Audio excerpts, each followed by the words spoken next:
Someone challenged me to make a design inspired by broccoli. Yep, you got it, broccoli. They saw a design that I made a while back, a design that was inspired by a tree. And they said, how about a design inspired by broccoli?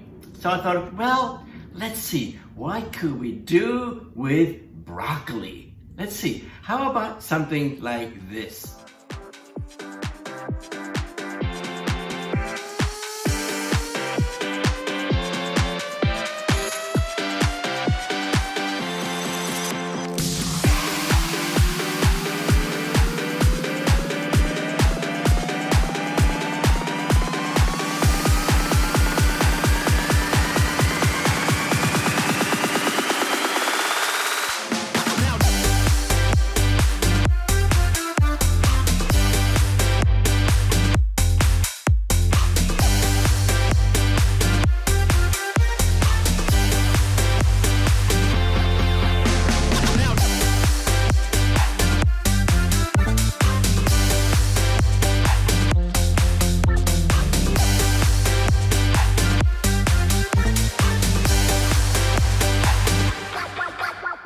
See, I always say inspiration can come from anywhere, including broccoli.